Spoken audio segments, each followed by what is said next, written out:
Bom, vídeo novo.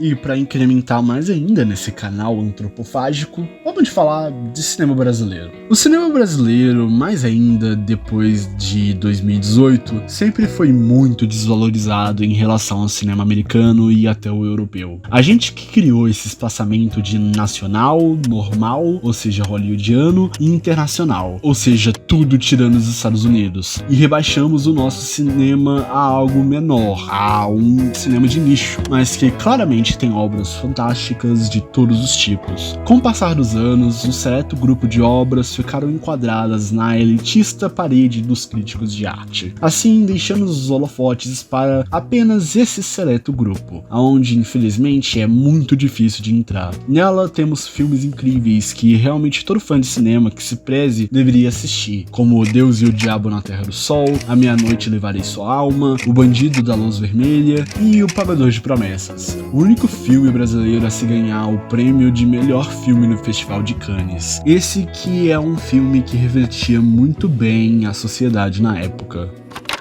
1962, 2 anos antes do golpe militar, 62 anos atrás. Quanto do nosso país mudou nesses mais de 60 anos? Com certeza, muita coisa. Nesse tempo, a gente teve 3 constituições, 4 títulos na Copa do Mundo, 21 anos de ditadura e 39 anos de pós-redemocratização. A cara do povo brasileiro mudou muito. Os nossos anseios mudaram muito. Agora, com a internet, a morte da televisão como mídia mais usada para se ver notícia, os vários movimentos culturais e sociais que tentam fazer mudanças, não tem como dizer que esse é o mesmo povo com os mesmos anseios.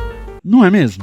Na trama, a gente tem o Zé, um pequeno dono de terras do Nordeste que tem um burro chamado Nicolau que adoece. Não conseguindo fazer nada para que ele melhore, o Zé pretende rezar e prometer a uma mãe de santo de candomblé, caso o burro se recupere, ele promete que dividirá sua terra igualmente entre os mais pobres e carregará uma cruz das suas terras até a igreja de Santa Bárbara em Salvador, onde ele entregará ao padre local. Assim que seu burro se recupera, o Zé parte a Salvador. Lá ele se depara e entra em conflito com os dogmas da igreja. Essa que me foi uma sinopse estranha. Estando sempre acostumado com filmes americanos em que a cultura americana está muito presente e sendo exposta aos 4 ventos, gera uma estranheza ver algo tão essencialmente brasileiro. Mãe de santo, candomblé, igrejas, fazendeiro, dono de pequenas terras, é tudo muito ordinário e comum. O filme é muito competente em nos colocar no Nordeste dos anos 60, nas tradições e crenças que se diferem entre os personagens, em que classe cada personagem está e como a sociedade vê e age a partir disso. Então o Zé, a sua mulher, os fiéis e o bonitão claramente estão numa classe e os padres e a imprensa têm um poder sobre essa classe. O viés de luta de classes ao longo de todo o filme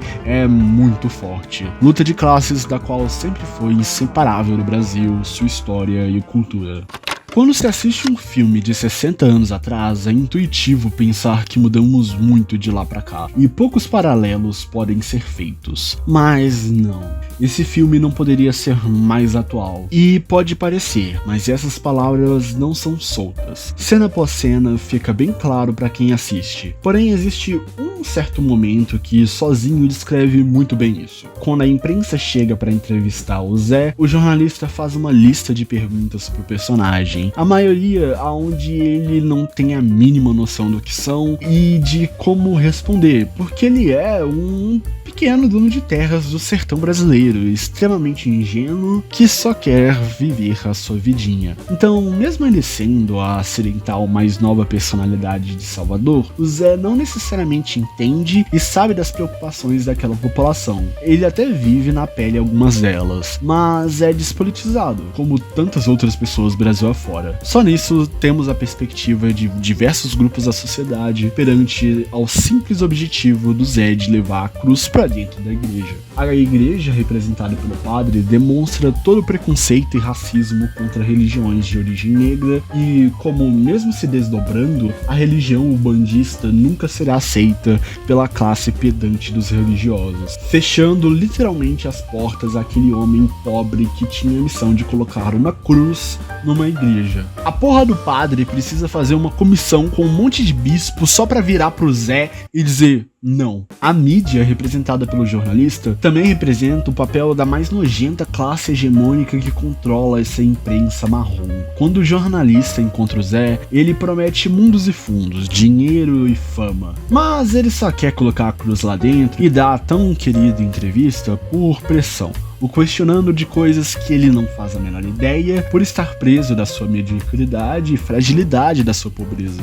Mas uma das questões eu vou falar mais pra frente pra finalizar o vídeo. Os fiéis e o bonitão estão ali quase com o mesmo papel do Zé, tirando que eles não são os protagonistas. Os fiéis são massa de manobra pros interesses da cúpula clérica, apenas prestando suas homenagens, fazendo seus rituais e observando o absurdo. O bonitão tem a ambição de sair desse papel, de apenas ser mais um pobre naquela população de outros pobres, talvez crendo veemente na meritocracia e tudo aquilo que o foi prometido. Mas se fazendo de burguês o que ele não é, ele se transforma narrativamente no vilão. É como se a sociedade de luta de classes representada pela obra o punisse por sair do personagem. E você pode dizer que eu tô hiperanalisando e tirando do cu esse roteiro quase inteiro, mas o que não é todas as interpretações e teorias que gostamos tanto de construir, senão apenas nosso papel como público consumando a morte do autor, sendo uma obra de arte quando fora do papel de todos. Eu posso sim dizer que aquele que não quer seguir os padrões esperados é transformado em vilão se continua vivo e mártir caso morra. Esse é o fim de Jesus, quer dizer Zé, não conseguir pagar sua promessa e morrer nas escadarias da igreja carregando a cruz. Talvez seja essa, mesmo que crítica, uma obra que ostenta os problemas sociais e a crença na fatalidade de se lutar contra eles. No fim, todas as instituições conseguiram o que queriam. A Igreja Católica de manter longe crenças de origem negra e a imprensa de ter uma boa história para se contar e ganhar em cima disso. E é agora que você me pergunta: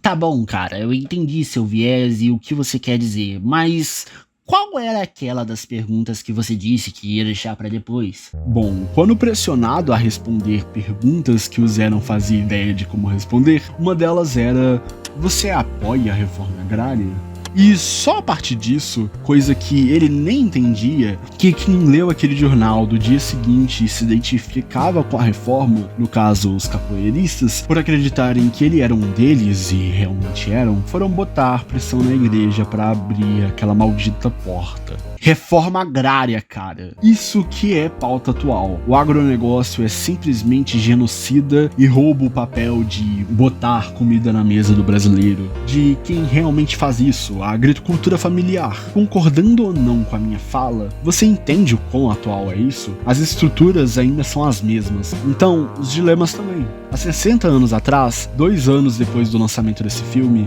o estopim pro barril de pólvora que eram os militares estourar foi uma pronúncia do presidente da época sobre justamente seu apoio e movimento para concretizar aquela reforma, o que tiraria parte de terras, meios de produção, portanto poder, de quem o teve nas suas mãos desde o Brasil colônia. Era só um movimento militar que angariava força há quase 3 décadas, mas depois dessa não deu. Eles subiram no poder e a gente sabe o que aconteceu. São pequenos erros como esses que podem mudar a história da humanidade e ceifar milhares de vidas. Tenham isso em mente.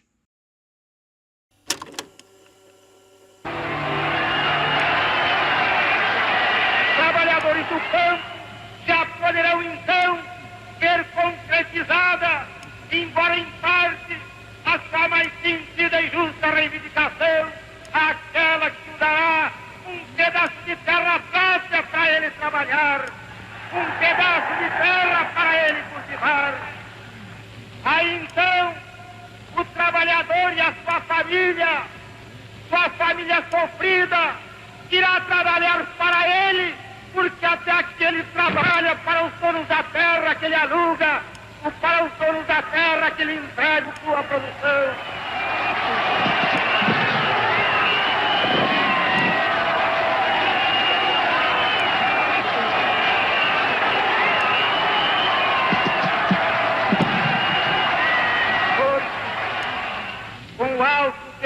testemunho da nação e com a solidariedade do povo, reunido na praça que só o povo pertence, o governo, que é também o povo e que também só o povo pertence, reafirma seus propósitos inabaláveis de lutar com todas as suas forças pela reforma da sociedade brasileira, não apenas pela reforma agrária, mas pela reforma tributária, pela reforma eleitoral ampla, pelo voto do analfabeto, pela elegibilidade de todos os brasileiros, pela pureza da vida democrática, pela emancipação econômica, pela justiça social e ao lado do povo, pelo progresso do Brasil.